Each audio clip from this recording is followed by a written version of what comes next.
Imagine building your dream home, brick by painstaking brick, pouring everything into it, a place meant for new beginnings, for family, for life. But what if, the moment it's finally done, that very home becomes the setting for a really tragic farewell, a place not of fresh starts, but of final rites? It's a truly unsettling idea, isn't it? A sort of profound twist of fate that just completely redefines what home even means in that context. It really does.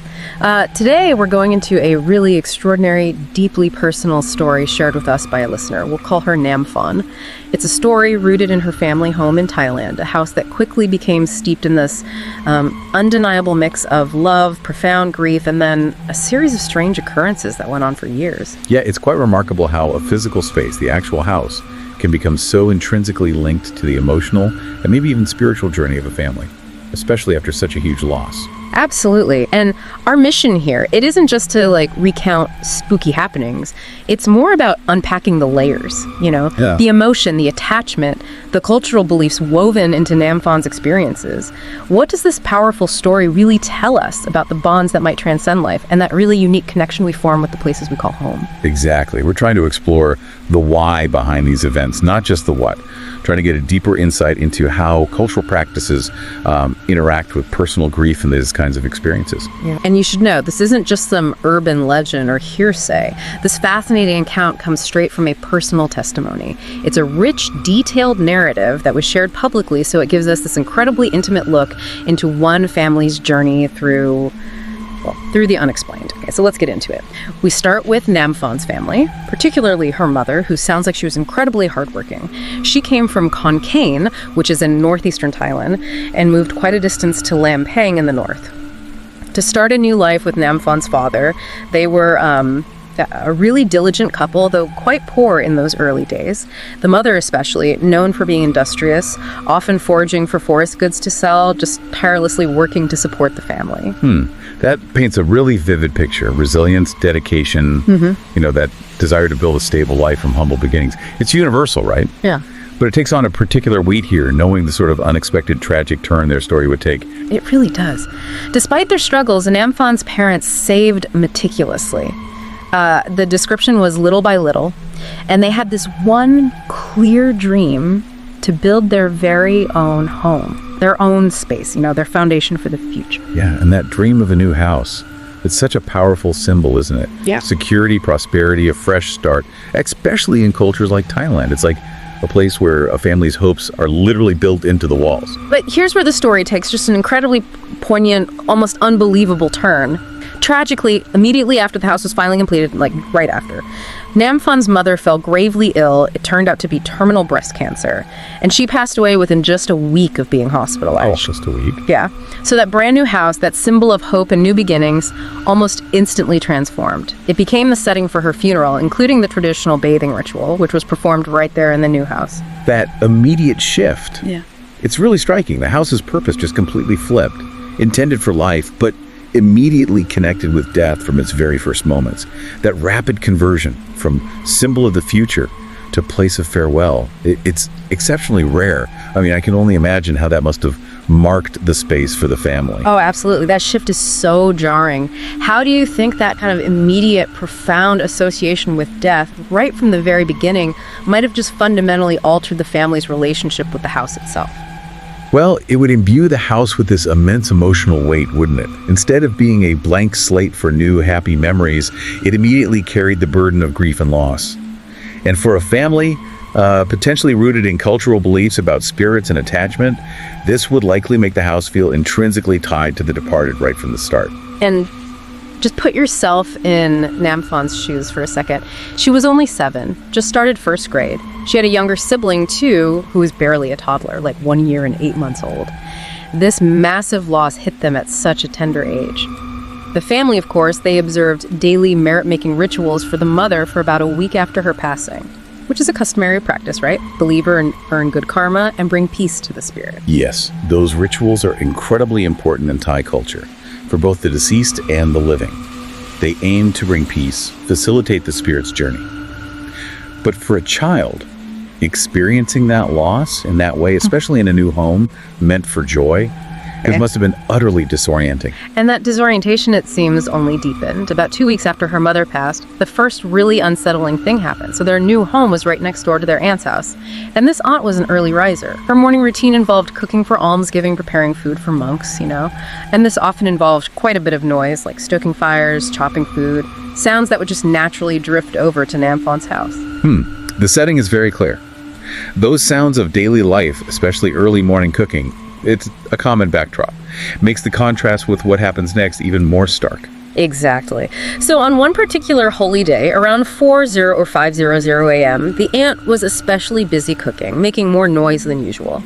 This commotion stirred young Namphon awake around 5 a.m., and as she slowly opened her eyes, looked towards her door, she saw a female figure. And the details she recalls are quite specific, aren't they? It wasn't just some vague shadow. No, not at all. Because what stood out immediately, what made it so terrifying, was that the figure had no feet, and it was dressed in her mother's favorite sarong and t-shirt. Namphon, even at 7, knew immediately it was her mother. Wow, no feet. Yeah. And just pure terror took over. I mean, she knew her mother was gone. Seeing her like this, footless, it was horrifying. She just pulled the blanket right over her head and stayed hidden, totally paralyzed with fear until daylight. When she finally looked, the figure was gone. But when she told her aunt about it, well, the aunt dismissed it, said it was just a dream or childish fantasy, told her she was overthinking. That's a common reaction, isn't it? Mm-hmm. Adults trying to rationalize a child's frightening experience. But that detail, the footless figure, it's interesting because that's a recurring motif in some Southeast Asian folklore, often associated with certain types of spirits or maybe those who died tragically. It adds another layer, maybe a cultural one, to what she saw. That's fascinating. Okay, so years go by. Namphon grows up. She's a teenager now, maybe around M.3, which is like middle school age. Her father, all this time, had consistently taken on the responsibility of preparing offerings for her mother's altar. Food, fruit, fresh water, every holy day. It was a steadfast tradition, his way of honoring her. That's a really beautiful continuation of the merit making, isn't it? Maintaining that connection, showing respect. It shows how deeply these practices can be embedded in daily life, like an ongoing bridge. But then, one day, that tradition broke. Her father didn't come home in time to make the offerings. He was staying with his new wife. So the altar, for the first time in ages, was left unattended. Ah, a break in the routine. Yeah, and late that night, between 11 p.m. and midnight, Namphon, who was sharing a room with her sibling, heard these distinct footsteps. Loud pacing in the house. The sound seemed to, circle the father's room, almost like someone was looking for him, before coming to a stop, directly at the mother's altar. The specific timing and that sound pattern. Yeah. Circling the father's room, then stopping at the altar. It really suggests something intentional, doesn't it? Yeah. Like maybe a presence responding to that break in the ritual, as if the omission was noted. Exactly. And then, just a moment later, this loud, undeniable crash shattered the silence, a picture frame falling and shattering loudly. A really deafening sound. Namphon, again, just paralyzed with fear. She lay completely still, pretended to be asleep until morning. I can only imagine, just lying there, listening. The next morning, she went straight to the altar, and there it was, her mother's photo frame shattered on the floor. Her sibling came out too, confirming they also heard the crash. And her father, when he saw it, was just baffled. He insisted he'd securely wired the frame to the wall, said it was, quote, impossible to fall on its own. Everyone was just left in this state of confused shock. Right, and this feels like a crucial turning point, because now it's not just a subjective experience like Namphon's first vision. Mm-hmm. This leaves a tangible physical mark. It's a shared phenomenon that seems to defy a simple explanation for the whole family. It kind of powerfully validates that earlier experience that was dismissed, doesn't it? It really does. That physical proof made it real for everyone, it seems. So, life continues, more years pass, Namphon eventually gets married, and then becomes pregnant. By this time, her father had fully moved in with his new wife, and her brother was staying with the aunt next door. So Namphon found herself mostly alone in the house with her husband, the house that held all these memories. And that shift in the household, leaving her often alone in that particular house, it would naturally heighten any sense of vulnerability, wouldn't it? Especially during pregnancy. Absolutely. And one evening, her husband had to leave for an errand, go to a distant village, leaving Namphon, heavily pregnant, all alone. She describes feeling this heightened anxiety, like even worrying about just going to the bathroom. Then around 8 p.m., while she was watching TV, she felt it. This distinct sensation of someone staring at her from behind. Oh, wow. That feeling. Yeah, and it intensified. Like the gaze was moving closer. She kept turning around, looking. but saw nothing. Absolutely no one. She said, not even a living animal. She got so overwhelmed, she switched on every single light in the house, meticulously locked all the doors and windows. She even grabbed a machete, not for ghosts, she clarifies, but for potential intruders, vowing she'd scream at the top of her lungs if it turned out to be a ghost. Luckily, the night passed without any actual physical intrusion. That's such an interesting reaction, isn't it? The fear of the known and intruder almost becomes a coping mechanism for the fear of the unknown. And those actions, lights on, locking everything, there's such primal responses to feeling watched, feeling vulnerable, regardless of what you think the source is. Definitely. Okay, so after giving birth, Namfon wisely stayed with her mother-in-law for about a month. It just wasn't practical to be alone in that house with a newborn. But eventually she returned to her mother's house with her baby and husband. About a month after being back, she was doing laundry under the house. You know, houses in Thailand are often raised on stilts. And her baby was asleep upstairs. And she heard it again. That unmistakable sound of wood creaking, like footsteps. And the sound came from her father's old room and moved directly towards her own room upstairs. The consistency again, the sound, the path it takes. It's significant. It's not just random creaks. It's a specific repeated pattern. It suggests movement, not just the house settling. And it happened frequently, apparently, when she was alone downstairs doing laundry. Others, she told, just kept dismissing it. You know, it's just an old house creaking. But Namfon knew better. So one day, she just got fed up. She shouted upstairs, directly addressing it. "Mother, if you don't want to disturb my grandchild, I'm just doing laundry." Just called out to her directly. Yeah. And what happened next is, well, it's pretty remarkable. The walking sounds immediately stopped right after she said that. Wow. So that suggests, like, direct communication, a level of understanding. The spirit seemingly responds to her request. It highlights maybe a protective or familial bond still present. Like the mother was indeed listening and understood her daughter needed quiet for the baby. That's incredible. It really is. A direct plea answered with silence. But the next confirmation of this presence, came from a very unexpected and very skeptical source. Namfon told the story of the footsteps to her great-aunt. Now, interestingly, this great-aunt had apparently had a strained relationship with Namfon's mother when she was alive, described as like oil and water. So the great-aunt was a total skeptic about these sounds, and she decided she'd sleep in the house herself to prove Namfon wrong. The classic skeptic challenge. And the pre-existing difficult relationship adds a really unique dynamic here. Makes the great-aunt's reaction, whatever it is, even more compelling. Totally. So the great-aunt positions herself to sleep near the front door. Determined. Less than 5 minutes later, Namfon, from her own room, hears it again, the familiar wood creaking, tracing that same path from her father's room all the way over to where the great-aunt was sleeping near the front door. And this was immediately followed by sounds of scrambling, a door being thrown open, and then the unmistakable sound of someone running frantically down the stairs. Oh my goodness. Namfon opened her door just in time to see the front door wide open and her great-aunt tearing across the yard, running in terror towards her own home nearby. The next morning, when Namfon asked her about it, the great-aunt just declared, "Let him stay, I'm not staying anymore," him presumably referring to the spirit. And from that day on, apparently, strange occurrences just became a more accepted, common part of life for everyone in the house. Well, that is about as definitive a validation as you can get, isn't it? The fact that a known skeptic, someone who even had issues with the deceased, was so utterly terrified and convinced. It just removes all doubt for the family, surely. You'd think so. And it wasn't just the creaking anymore. Relatives would often gather at the house, you know, sitting outside, talking about all the strange things that had happened since the mother's death. But some were still skeptical, suggesting Namfon was maybe imagining the creaking sounds, stuff like that. Then one particular aunt, who was apparently known for speaking nonsense when she'd had a bit too much to drink, she brazenly challenged the presence, just shouted out, "Come on, your mother's ghost, I'm not scared." Oh dear. That kind of bravado. Often fueled by alcohol, right? It's almost like an unconscious invitation, challenging the unseen. You just know something's going to happen. And it did. Immediately, the moment the words were out of her mouth, this loud thudding sound echoed from the father's old room, like something really heavy had fallen. Namfon rushed into the room, and there, scattered across the floor, were old photo albums. Albums of her parents from when they were young. These had been stored away, but now they were all over the floor, as if someone had deliberately thrown them down. Wow, thrown them. Yeah. And this completely undeniable event just left everyone speechless, especially the aunt who'd made the challenge. That's incredibly specific again. The precise timing, the direct response to the challenge, and the object itself.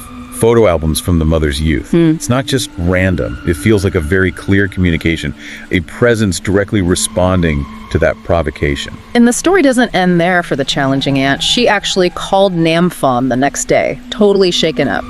She recounted her ordeal after she got home that night. First, her dogs, apparently even dogs way down the alley, just howled relentlessly all night. Animals often seem sensitive to these things in these stories. Right. And then, as she lay in bed, she felt something hit her back. Then the sensation of being kicked from underneath the bed, stopping her from sleeping. She got so terrified, she had to get up and actually pray for protection from local spirits. So the presence, or the effect, followed her home. That's intense. And invoking local spirits for protection, that's very culturally specific again, showing this belief system where spirits interact directly with the living. Then came the most chilling detail for the aunt. She heard a laugh, a really distinctive laugh. A laugh she recognized immediately and intimately as Namphon's mother's. Because this aunt knew the mother well, visited often when she was alive.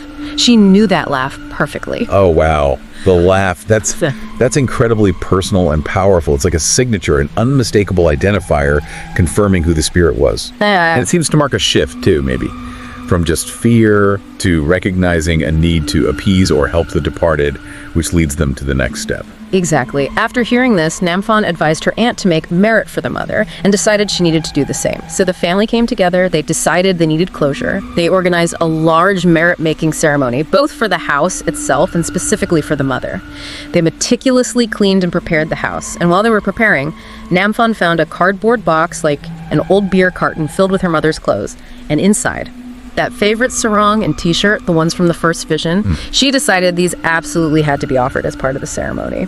That's deeply symbolic. Cleaning the house, purifying the space that held so much sadness, and finding those specific clothes, it brings everything full circle, doesn't it? Yeah. Offering personal items like that is believed in many traditions to send them to the spirit in the afterlife, ensuring they have what they need.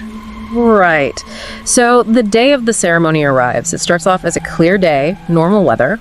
But the very moment the invited head monk stepped onto the property, the sky dramatically darkened, strong winds kicked up, and rain just started pouring down. Just like that. Just like that. And what's truly astounding, according to the account, is the timing. The storm raged for exactly as long as the monk's chanting ceremony lasted. And the second the ceremony concluded, the weather immediately returned to normal. Blue skies, calm, as if nothing had happened. That is profound. That kind of dramatic weather change perfectly synced with the ceremony.